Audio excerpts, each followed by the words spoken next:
everyone, இந்த வீடியோவில் நம்ம என்ன பார்க்க போகிறோம் அப்படின்னா cube root of unity பார்க்க போகிறோம். ஓகேவா? cube root of unity அப்படின்னா ஃபஸ்ட் என்ன அப்படின்னா z cube minus 1 is equal to 0 இந்த ஈக்குவேஷனோட சொல்யூஷன் கண்டுபிடிக்கிறது அப்படிங்கிறது தான் cube root of unity. ஓகேவா?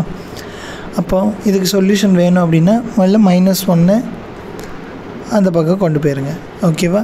அப்போது z cube is equal to அந்த பக்கம் போனால் +1 ஆயிரும். ஓகேவா? அப்புறம் என்ன பண்ணணும், z தான் நமக்கு வேணும். z is equal to 1 power இந்த பக்கம் க்யூபில் இருக்குது, அப்போ அந்த பக்கம் போச்சு அப்படின்னா பவர் இன்வர்ஸ் ஆயிரும். So 1/3 1 power 1/3. ஓகேவா? இதுக்கப்புறம் இந்த வேல்யூ எப்போ வரும் அப்படின்னு செக் பண்ணோம் குவாட்ரண்ட்டில். அப்போது நம்ம இதை எப்படி எழுதுவோம், cos θ 1 is equal to cos θ + I sin θ அப்படின்னு எழுதுவோம். கரெக்டாக? இப்போது காஸ் நான் டீட்டாக்கு 0 போட்டேன் அப்படின்னு வச்சுக்கோங்க. அப்போ என்ன ஆகும், 1 is equal to cos 0 + I sin 0. Okay, sin 0 என்னது 0, cos 0 என்னது 1. So 1 is equal to 1. So value satisfy பண்ணோம். ஓகேவா? அப்போ இந்த வேல்யூ எடுத்துக்கலாம். அப்போது z is equal to cos 0 + I sin 0 the whole power 1/3. அப்புறம் ஒன்ஸ் θ கண்டுபிடிச்சிட்டோம் அப்படின்னா என்ன பண்ணணும், ஒரு 2k பையால் ஆட் பண்ணிடணும். cos 0 + 2k pi + I sin 0 + 2k pi. ஓகேவா? பவர் 1/3. இப்போ என்ன பண்ணோம், 0 + 2k பை ஆட் பண்ண என்ன ஆகும், திருப்பி 2k பை தான் வரும். ஸோ எந்த டிஃப்ரென்ஸும் இல்லை, அதை அப்படியே ஆட் பண்ணி எழுதிக்கோங்க. cos 2k pi + I sin 2k pi. இப்போது பவரில் இருக்கிறது டிமாவியஸ் தியரம் படி என்ன கொண்டு வரலாம், θ வேல்யூவில் கொண்டு வந்து சப்ஸ்டியூட் பண்ணிடலாம். அப்போ இங்கே என்ன வரும், இன்ட்டு 1/3ன்னு வரும். ஸோ அதை எப்படி எழுதிக்கலாம், /3 அப்படின்னு எழுதிக்கலாம். ஓகேவா? ஸோ /3 இப்போ இதான் நம்ம சொல்யூஷன். ஓகேவா? இது கியூபிக் ஈக்குவேஷன் அப்படிங்கிறதுனால கேக்கு என்ன வேல்யூலாம் கொடுக்கணும், k is equal to 0 1 2. ஓகேவா? பவர் 3 இருந்துச்சு அப்படின்னா 3க்கு முந்தின வேல்யூ வரைக்கும் சப்ஸ்டியூட் பண்ணணும். ஸோ ஒவ்வொரு வேல்யூவாக சப்ஸ்டியூட் பண்ணலாம். முதல்ல கேக்கு 0, k is equal to 0.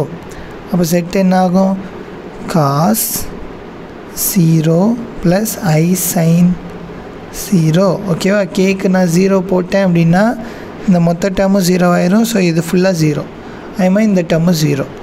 So cos 0 + I sin 0 என்னது 1. So 1 is a root. அப்புறம் k equal to 1 போடுங்க.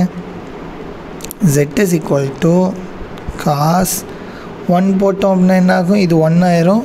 ஸோ 2 × 1 2. ஸோ 2π/3 அப்படின்னு வரும். 2π/3 + I sin 2π/3. ஓகேவா? இப்போது கீழே உள்ள நம்பரை விட மேலே உள்ள நம்பர் சின்னதாக இருந்துச்சு அப்படின்னா மைனஸில் எழுதணும். cos π - π/3 புரிஞ்சுதா, + I sin π - π/3. ஓகேவா? கீழே உள்ள நம்பரை விட மேலே உள்ள நம்பர் ஒரு நம்பர் சின்னதாக இருந்துச்சு அப்படின்னா, ஃபார் எக்ஸாம்பிள் இங்கே 3 இருக்குது, இங்கே இதை விட ஒரு நம்பர் குறைஞ்சி 2 இருக்கா, அப்படி இருந்துச்சுன்னா π மைனஸ் இந்த டேர்ம் என்ன டேர்ம் இருக்கோ அதை அப்படியே எழுதிக்கலாம். ஓகேவா? π மைனஸ் இந்த டேர்ம் மிச்சம் உள்ள டேர்ம், அதாவது மேலே உள்ள கான்ஸ்டன்ட்டை ரிமூவ் பண்ணிட்டா மிச்சம் என்ன டேர்ம் இருக்கோ அந்த டேர்மை அப்படியே எழுதிக்கலாம். So π - π/3 + I sin π - π/3. ஓகேவா? இப்போ குவாட்ரண்ட் செக் பண்ணணும். குவாட்ரண்ட் செக் பண்ணலாமா? இப்போ குவாட்ரண்ட் செக் பண்ணால் ஆல் ஸ்டூடெண்ட்ஸ் டேக் சாக்லேட். ஓகேவா? ஸோ 0 to 90 டிகிரிக்குள்ளே எல்லாமே பாசிட்டிவ், 90 to 180 டிகிரிக்குள்ளே சைன் மட்டும் பாசிட்டிவ், 180 to 270 டிகிரிக்குள்ளே டேன் மட்டும் பாசிட்டிவ், 270 to 360 டிகிரிக்குள்ளே காஸ் மட்டும் பாசிட்டிவ். இப்போ நமக்கு கொடுத்துருக்க வேல்யூவை செக் பண்ணுங்கள். பையோட வேல்யூ எவ்வளோ, 180. ஓகே, அப்போ 180 மைனஸில் இருக்குது. அப்போ 180 மைனஸ்னால் எந்த குவாட்ரண்ட்டில் வரும், 180 மைனஸ்னால் இந்த குவாட்ரண்ட்டில் வரும். ஓகேவா? பாருங்கள், இது 180. 180லேருந்து வேல்யூவை குறைச்சா அது இங்கனக்குள்ளே வந்து விழுந்துடும். இதுக்குள்ளே எது பாசிட்டிவ்? சைன் மட்டும்தான் பாசிட்டிவ். அப்போது காஸ் நெகட்டிவ். புரியுது தானே? அப்போ காஸ் நெகட்டிவ். அப்போது இந்த வேல்யூவை வெறும் செக் பண்ண சைன் செக் பண்ண மட்டும் தான் யூஸ் பண்ணுவோம். ஸோ இதை ரிமூவ் பண்ணிடலாம். ரிமைனிங் உள்ள மட்டும் எழுதிக்கலாம். அப்போ மைனஸ் காஸ் π/3 ப்ளஸ், இப்போது இங்கேயும் அதே வேல்யூ தானே இருக்குது. இந்த வேல்யூ எங்கே தான் வரும்? இந்த குவாட்ரண்ட்குள்ளே தான் வரும். இந்த குவாட்ரண்ட்குள்ளே சைன் பாசிட்டிவ். சைன் பாசிட்டிவ் அப்படின்னா இதை ப்ளஸில் எழுதிக்கலாம். சைன் π/3. ஓகேவா? சைன் π/3னா என்ன? சைன் 60.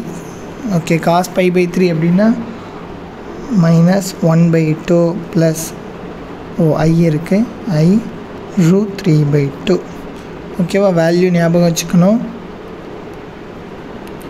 காஸ் π/3 அப்படின்னா 1/2, சைன் π/3 அப்படின்னா √3/2. ஓகே. இதை வந்து என்னன்னு சொல்லுவாங்க அப்படின்னா ஒமேகா அப்படின்னு சொல்லுவாங்க இந்த ஆன்சரை. ஓகேவா? இந்த சொல்யூஷனை ஒமேகா அப்படின்னு சொல்லுவாங்க. Now k is equal to 2 substitute பண்ணுங்கள். k is equal to 2. அப்போ என்ன கிடைக்கும்? z is equal to cos. இங்கே 2 இப்போ போடணும். இதில் சப்ஸ்டியூட் பண்ணோம். இந்த வேல்யூவில் 2 போட்டோம் அப்படின்னா 2 × 2 4. அப்போ 4π ஆயிரும். 4π/3 ப்ளஸ் i sin 4π/3. இப்போ கீழே உள்ள நம்பரை விட மேலே உள்ள நம்பர் 1 கூட இருக்குது. 1 கூட இருந்துச்சு அப்படின்னா π + π/3 அப்படின்னு எழுதிக்கணும். ஓகேவா?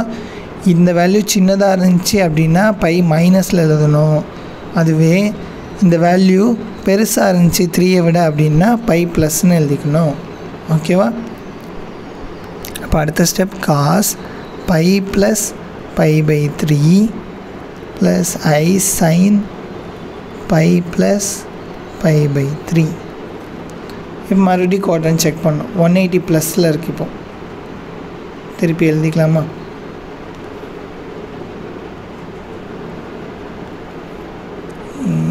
STC. இது 180 ப்ளஸ்னால் எந்த குவாட்ரண்ட்? Third quadrant. அதான் இந்த குவாட்ரண்ட்டில் வரும். ஓகே. இந்த குவாட்ரண்ட்டில் tan மட்டும்தான் பாசிட்டிவ், மற்ற எல்லாமே நெகட்டிவ். அப்போ இதுவும் நெகட்டிவ் தான், இதுவும் நெகட்டிவ் தான். அப்போ எதுவுமே செக் பண்ண வேணாம். டைரெக்டாக ஆன்சர் எழுதிடலாமா? மைனஸ் காஸ் π/3 என்னாச்சு?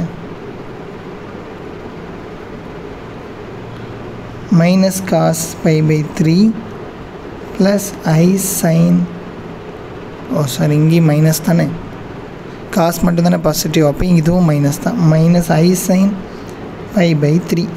ஆல்ரெடி வேல்யூஸ் தெரியும்ல, காஸ் வேல்யூ சைன் வேல்யூ, அதை ஜஸ்ட் சப்ஸ்டியூட் பண்ணுங்கள். -1/2 மைனஸ் √3/2. therefore இதெல்லாம் சொல்யூஷன்ஸ் ஆர், இதை என்னன்னு சொல்லுவாங்க அப்படின்னா ஒமேகா ஸ்கொயர் அப்படின்னு சொல்லுவாங்க. சொல்யூஷன்ஸ் ஆர் என்னெல்லாம்? -1/2 ப்ளஸ் √3/2. என்னாச்சு? -1/2 ப்ளஸ் √3/2 -1/2 மைனஸ் i √3/2. இங்கே i வரும். இதை 1, இது ஒமேகா, இது omega square. Okay. So cube root of யூனிட்டியோட சொல்யூஷன்ஸ் எல்லாம் இது தான். 1 ஒமேகா ஸ்கொயர். வேறு ஒமேகா வந்து இப்படி சொல்லுவாங்க, ஒமேகா ஸ்கொயர் வந்து இது. ஓகேவா? தேங்க்யூ.